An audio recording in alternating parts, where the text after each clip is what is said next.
Hi, good evening, and welcome to the Margo Show. My name is Tierra, and I will be your host tonight.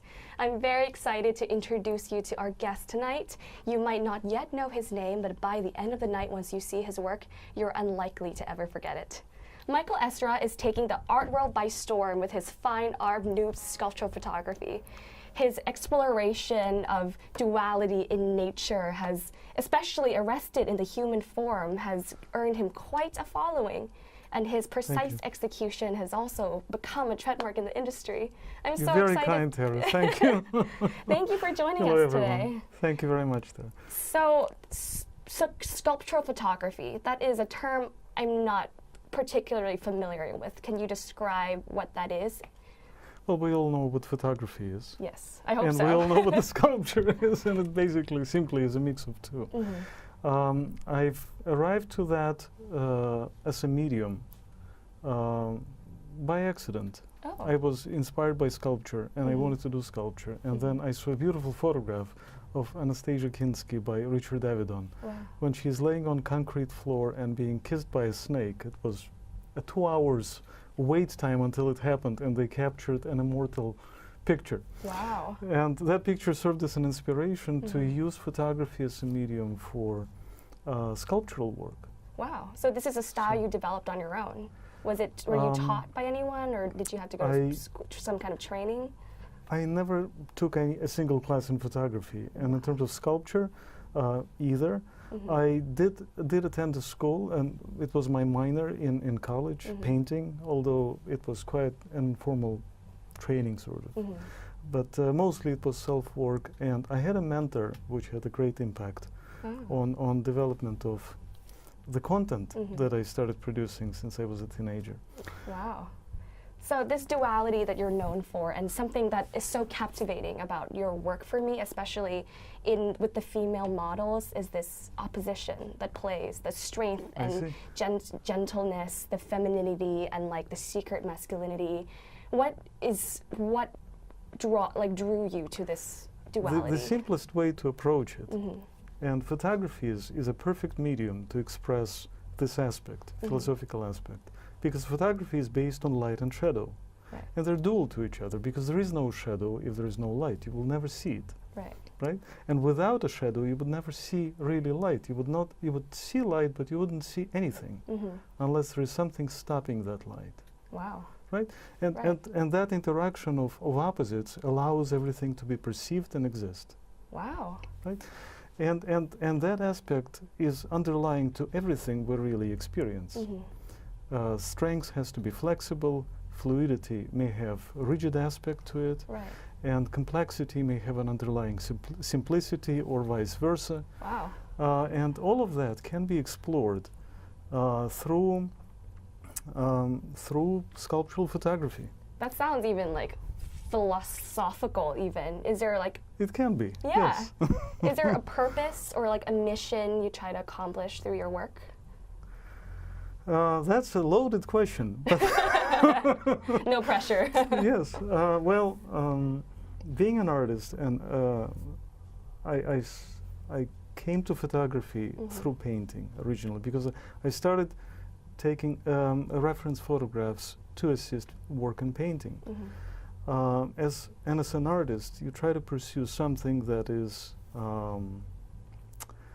closer to the purpose of art.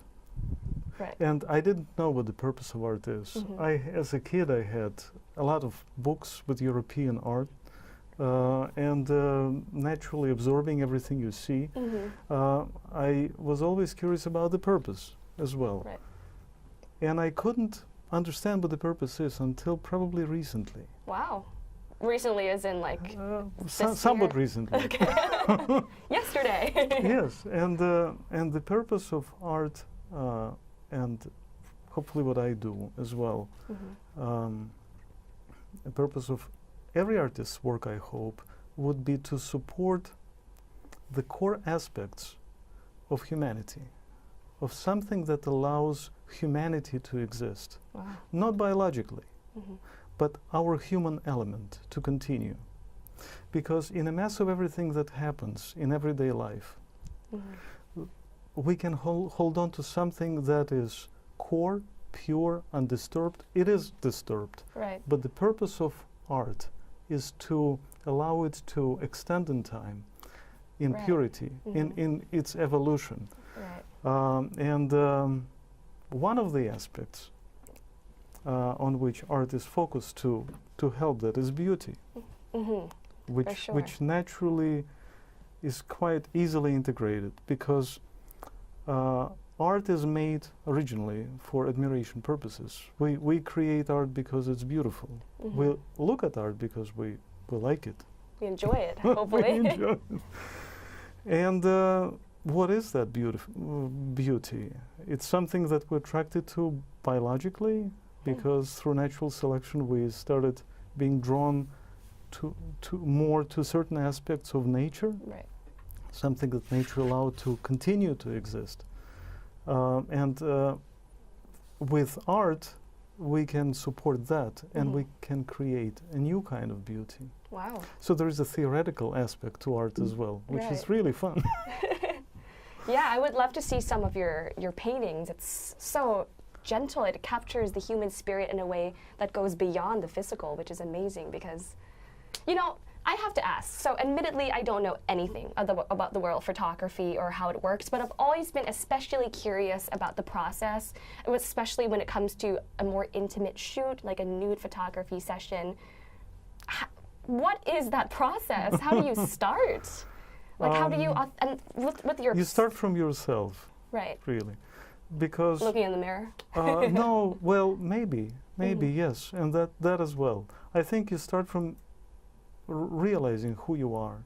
Right. Because, and that's an iterative process. You do something and you look at what you've done, whom you become, and you understand better who you are. And then you can understand better what is it that you can do. Right. And that applies to anything we do, including art. But photography is such a medium compared to painting, is that you need to have something to photograph. Because in painting, you can just paint whatever is in your head. Right. With photography, you have to take a picture of something. And in case of sculptural photography, it's a human being. Yeah. So in my case, I photograph human form. So it has to be a human model. Right. Do you find that more challenging, the fact that you can't create from nothing, like you have to work with something that's already a reality? That's why I wanted to do sculpture, because you just take stone and still not from nothing, right? So that's a, right. So I have to tell you that it was a challenge for me to find models I could collaborate with who would have sufficient level of physique necessary to attain certain poses. Yeah, I see, like, especially with your distortion collection. Did you go to circus? Well, recently I worked with contortionists, and that was just a dream come true. Right. But talking about creating art from nothing instead of having a real subject, I was almost ready to resort to 3D rendering. Wow. At least rendering parts of the images, but none of the images I currently have, photographs, have that aspect. Maybe sometime in the future, and maybe when I will extend it through time, and it will be more towards cinematography at some point. That's beautiful.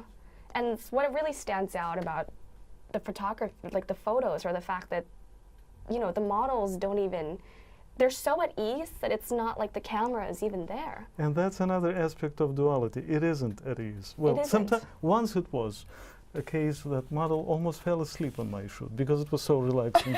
But it's rare. It's very strenuous, but it's certain elements are strenuous.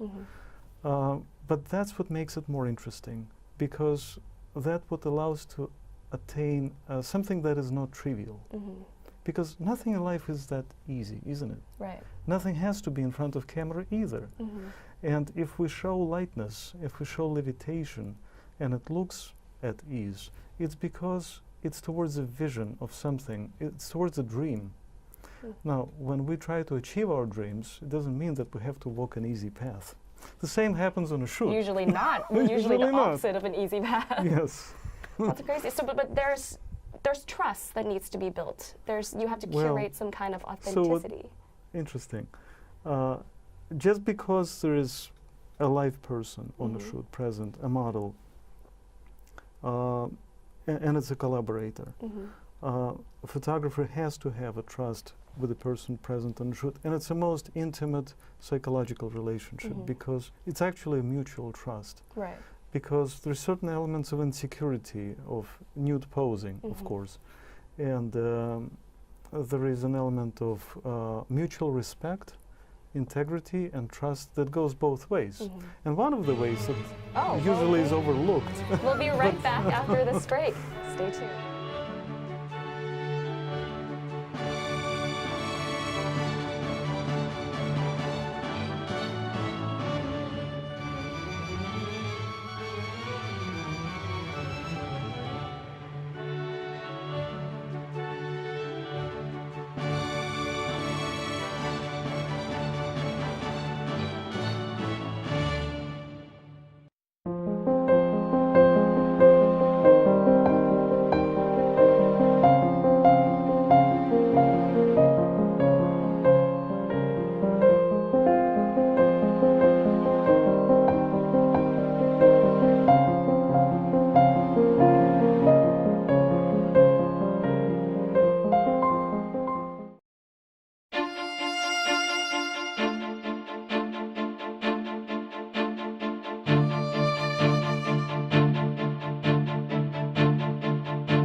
Welcome back to the show, and we left off at a very important theme, trust, and I would love to continue finding more about.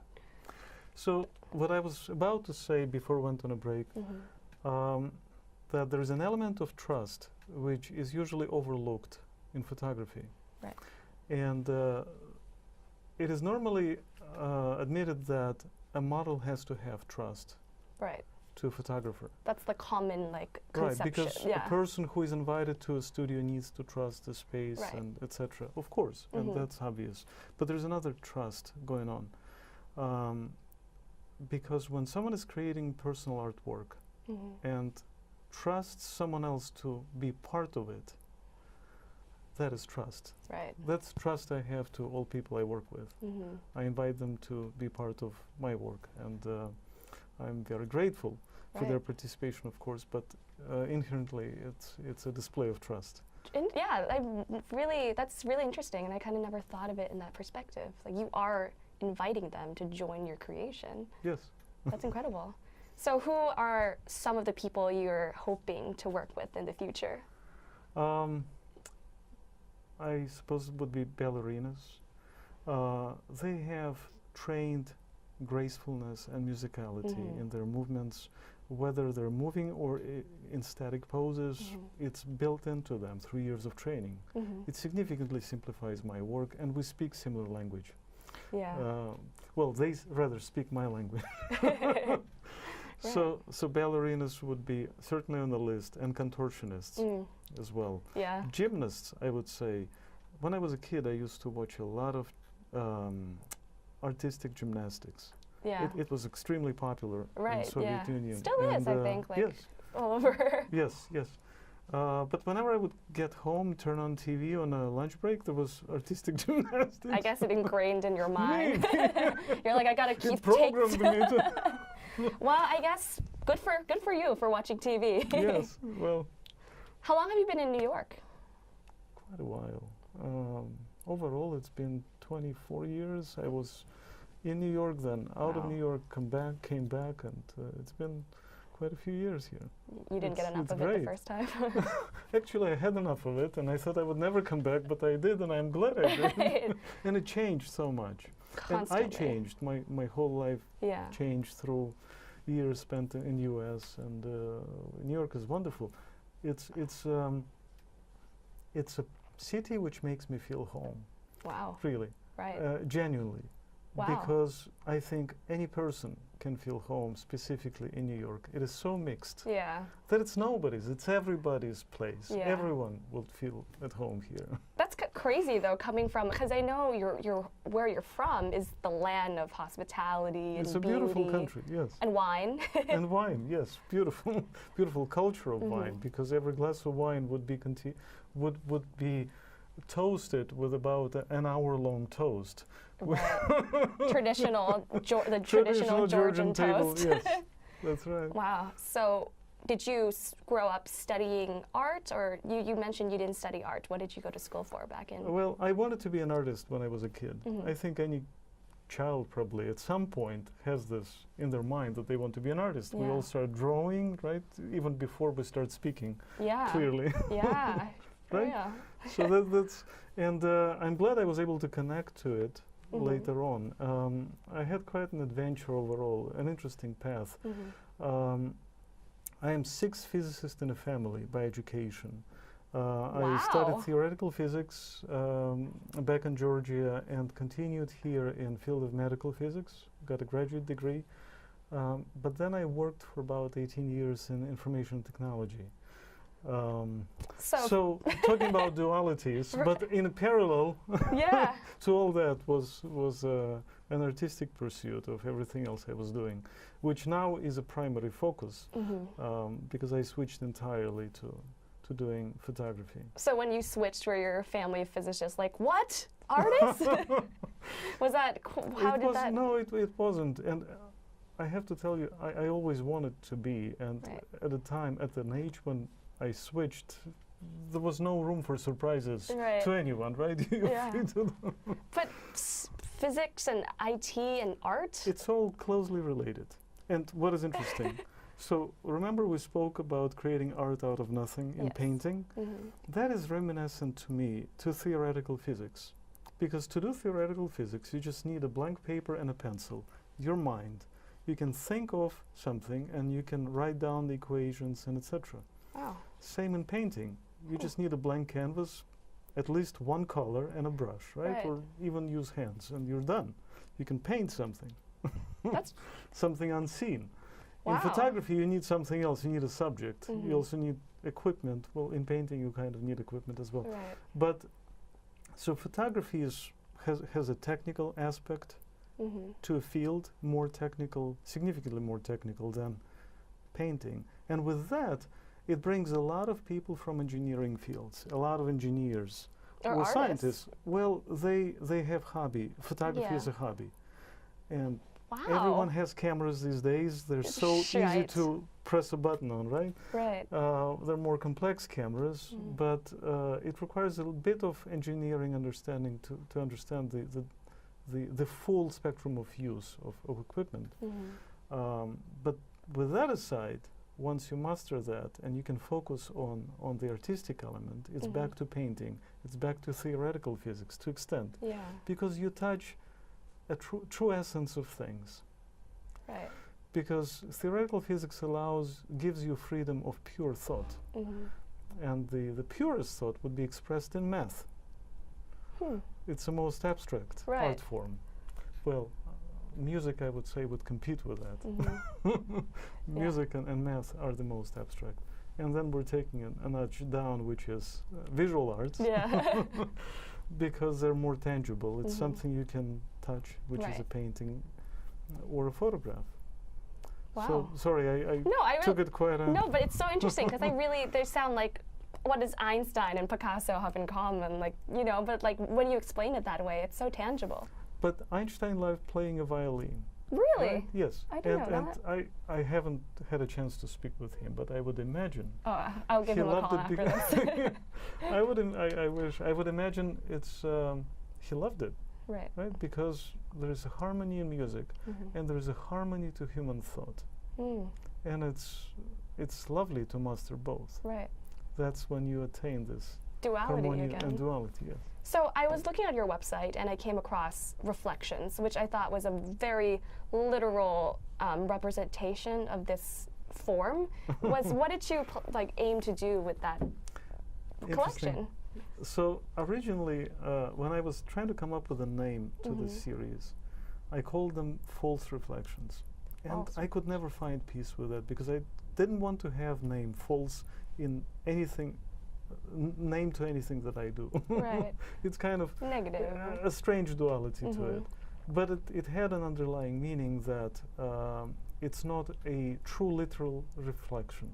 And it isn't. Because images on top and the bottom are not identical. Right. And there is a reason why. So these differences between the images, these images support each other, and they allow a viewer, they're made to allow a viewer to arrive to a different thought, juxtaposing two things, top and bottom. Here, for example, this is in fact a portrait. This is a portrait of my great friends. They're twins, they're identical twins, and it's a portrait of them wanting to be similar to each other. Well, rather not wanting to be similar to each other when they were younger, but then holding on to the core of each other, yes. And with that, we'll be right back after this break.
Well, before we let you go, I have to ask, I think for all of us watching, what are you working on now? Like, what else are you creating? So the truth is, I started doing sculptural photography in about year 2000. I actually don't remember exactly. Right. It was either 1998, 99, or 2000. It's all been a blur. Sometime then. But the reason I'm saying it is because since then, since first sessions, I happen to accumulate quite a lot of work that I haven't really completed. There's a lot of photo sessions that I've captured, shot, but I never developed final works out of it. And they are there, they just need to be finalized, formulated, and presented. So there's a few thousand of them which are not on my website, which have never been published or seen.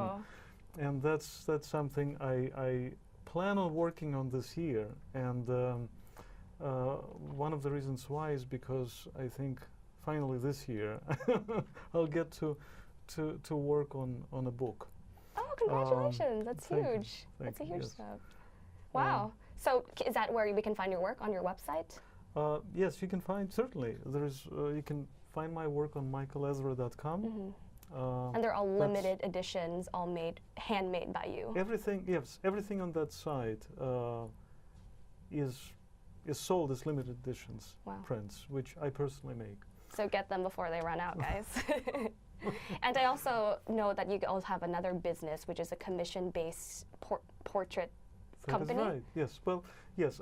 In my studio, besides doing my personal work, I also take commissions, and it is complementary to the work I do with nudes, because the nudes are completely abstracted from personalities. Right. While the commission work I do is portrait focused, so it's specifically on the inner world of a person. Right, their spirit. Their spirit. However, so that business is called Timeless Me. So timeless.me. Timelessme.com. Right. And within that framework, besides portrait work, I also offer elegant nudes to reflect on that timeless element we all want to keep. Right.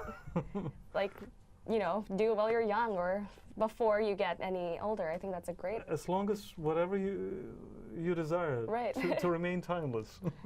That's what this is about. And do you have any upcoming events or exhibitions we can look forward to? Yes, there's a current exhibition in Museum of Russian Art in Jersey City. Closes January 27th, so it's still there for a week. And a new one will be in Chelsea in Japanese Cultural Center, Tierra Gallery, on February 6th. Well, catch him before he's gone, guys. Thank you so much for joining us My today. pleasure. It's Thank been you, wonderful learning about your work. Thank you. Hope you guys have a great night and keep on taking photos. Thank you.